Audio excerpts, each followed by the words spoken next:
Tol.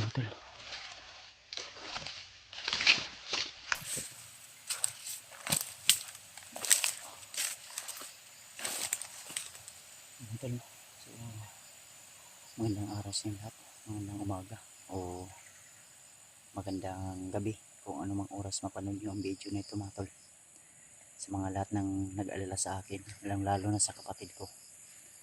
So, pasensya mo na tol. Dahil hindi ako nakabalik agad. Kaya nag-alala po kayo. Nag-alala ka po. So, sobrang daming nakapaligid o nakaabang sa akin at hinabol nila ako. Kaya di ako nakabalik sa sinasabi ko na babalikan kita. So medyo nakalayo kasi ako tol sa area kung saan kami nagtambay ni Rimart. Kaya pagbalik ko na sana, may napansin ako na may mga bandidong grupo na papunta sa kinalalagyan namin ni Rimart. So hinabol nila ako at dito ako napadpad sa area na ito. Kaya sa lahat ng mga nag-alala para sa akin, so pagpasensya nyo na rin kung ngayon ko lang na-upload ang video na ito. Dahil talagang tiniis ko yung pagod, uhaw at gutom. Dahil yun, sa kinalalagyan natin ngayon, maraming nangyari tol. Pero mahirap i-explain gawa ng nandito din tayo sa area kung saan masakit sa akin sa nangyari sa aking bayaw. Dahil yung bayaw ko ay pumanaw na, sumakabilang buhay na siya. Kaya hahanap ako ng daan palabas upang ako ay pansamantala munang bababa. Kung sakaling man makababa tayo agad ay ipagbigay nyo lang alam tol sa aking mga kasamahan, lalo na sa kapatid ko. Huwag na siyang mag-alala sa akin dahil ligtas naman po ako. Ang ano ko lang ay kailangan niyang matagpuan yung iba kong kasamahan dahil target din yun ng mga bandidong grupo. So ngayon mga tol ay ang gagawin ko, dahil hindi ko alam kung anong area ito o saan ako napadpad dahil sobrang sukal at hindi naman masyadong marami yung mga napapansin ko dito na bakas na daan ng mga bandido, pero di pa rin ako kupensa dahil may mga naririnig din akong sigaw at putok ng baril. Kaya sa lahat ng mga nag-alala sa akin, sa lahat ng mga nag-message, so minsan yung mga message nyo ay masisin ko lang, hindi ako makapag-reply gawa ng napakahirap yung signal dito banda tol sa area na ito. Dahil kitang-kita nyo naman tol. So lagpas tao o sobra pa. So magpasensya nyo na talaga. At plano ko ngayon, una-una ay hahanap ako ng daan upang ako ay makalabas sa area na ito. Dahil sobrang daming kalaban talaga tol. At hindi ko na rin alam kung ano po yung mga kaganapan na nangyayari sa iba kong kasamahan. So sana nasa ligtas pa rin sila na kalagayan at yung mga kasamahan ko na nabibihag, si Edward Julius. Si Julius talagang mahirap nang paintindihin dahil taliwas na sa kanyang isipan yung mga sinasabi namin. Kaya isa rin yun sa dagdag pag-alala ko, dagdag na iniisip ko. At mas dumagdag pa yung nabalitaan ko na yung aking bayaw, kapatid ng asawa ko, ay pumanaw na. So talagang nanghinaan ako ng loob, masakit sa akin. Pero naisip ko rin na hindi naman tayo lahat na nabubuhay dito sa mundo ay talagang ah, tatagal dito, dahil lahat tayo ay may hangganan at pansamantala lang tayo dito. Kaya mas mabuting gagawa tayo ng kabutihan habang hindi pa huli ang lahat. Kaya yun yung mga sinasabi ko sa lahat ng mga natulungan ko, na kung may mga pagkakamali man tayo na nagawa, handa namang magpatawad yung ating Panginoon, dahil siya po yung nakakaalam at higit sa lahat. Kaya patuloy ako ngayon, tol. So hanap ako ng pwede natin makain, kahit prutas na naman lang, dahil walang ibang makakatulong sa akin kundi yung aking diskarte at tiwala lang sa sarili. Una-una yung Panginoon, siya po yung gumagabay sa atin. At siyempre nandyan na rin po kayo na laging nagdarasal para sa aking kaligtasan. So pakisabi na lang po ulit sa aking mga kasamahan na plano akong bababa ng bayan, o hahanap ako ng paraan na makababa ako agad, dahil kawawa yung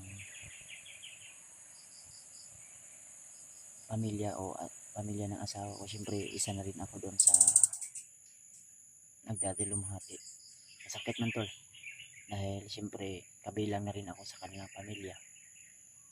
Kaya sa lahat ng mga nakiramay, nag-message sa akin, nagsasabi ng condolence, ay maraming salamat, tol.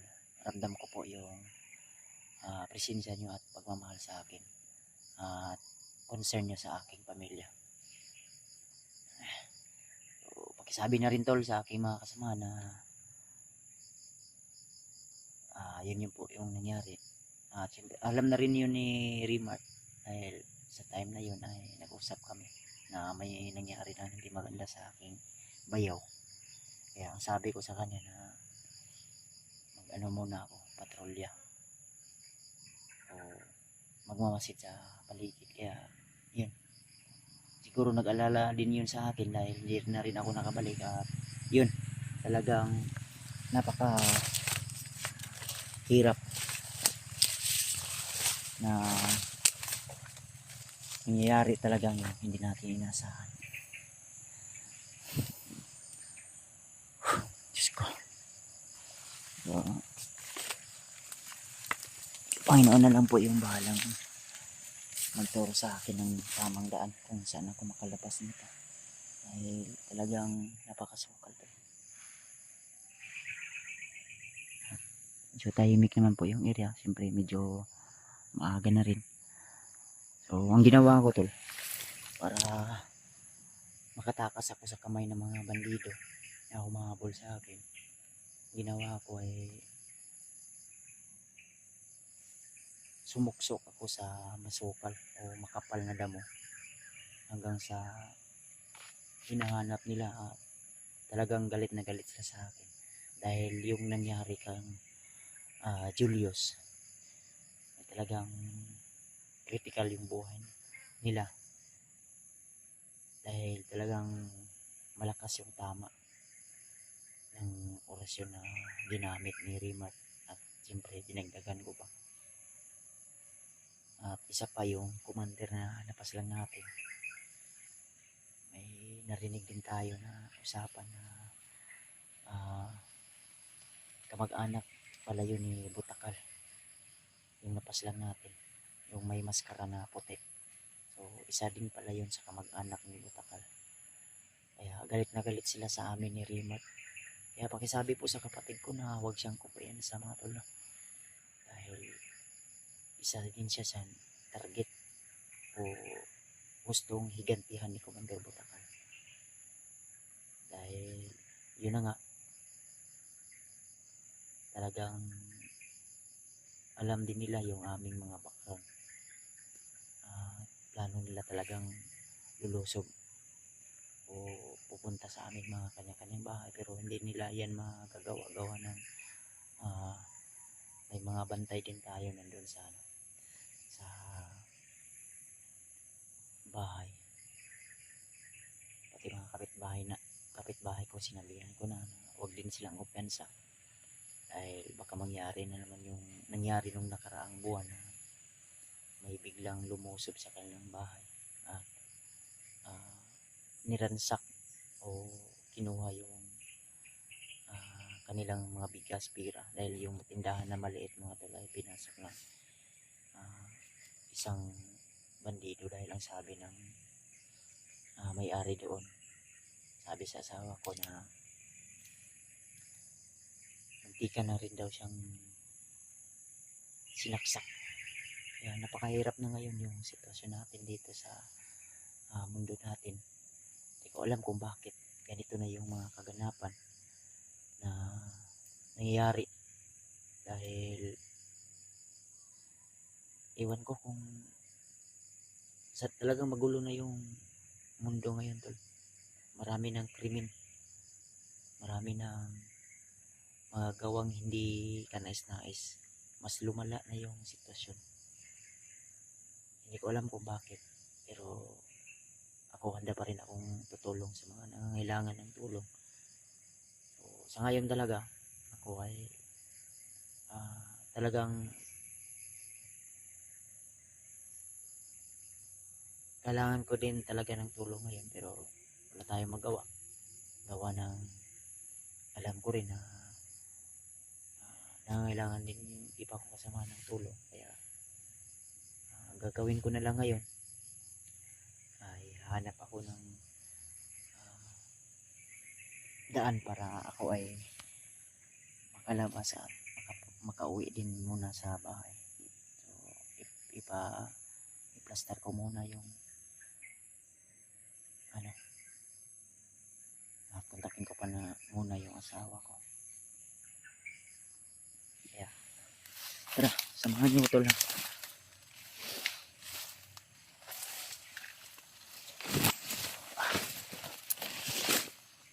Sukal talaga ng area na ito tol.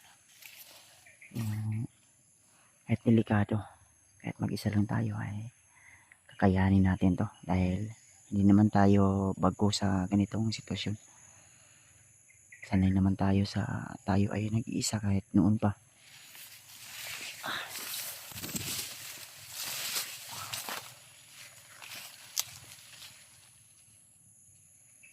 May bakas dito na parang may pumuto lang kahoy. So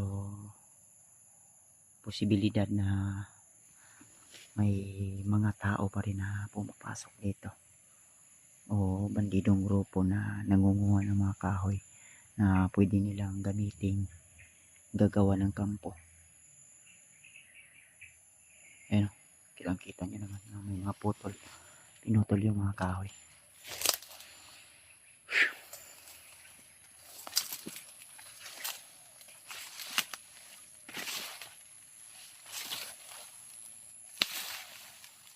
Share po sa video ito tol, lalo na sa kapatid ko.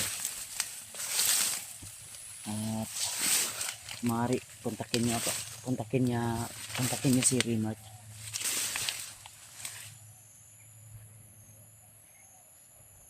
Pakisabi na ligtas po ako, dahil alam ko na nag-alala yun sa akin.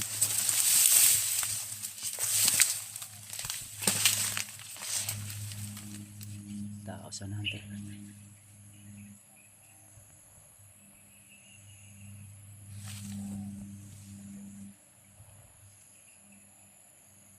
May naririnig tayo na nagpupukpok.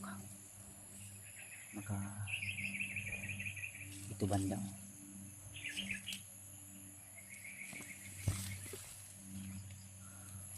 May narinig ako, medyo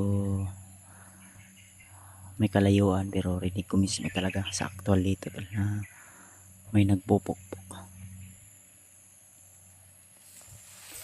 So yun yung sinasabi ko na gumagawa sila ng kampo.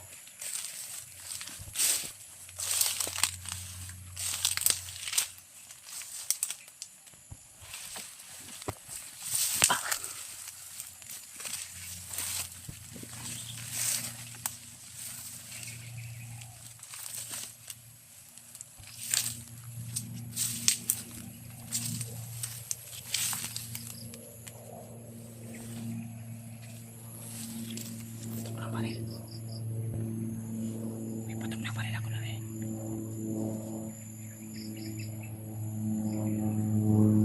Hindi ako sure tol kung pumasok sa video record ko, pero may narinig ako isang putok na baril. Andito banda oh. May pumutok na baril dito. Parang medyo kaliwaan din. So, di lang tayo kupensa tula. Dahil alam ko na marami ding mga nagpapatrolya dito dahil dito ako tumakbulas. Nahinabol na ako sa area na ito, sa bundok na ito. Kaya alam ko na maraming dinagdag dito ng mga tauhan. Yung mga commander nila.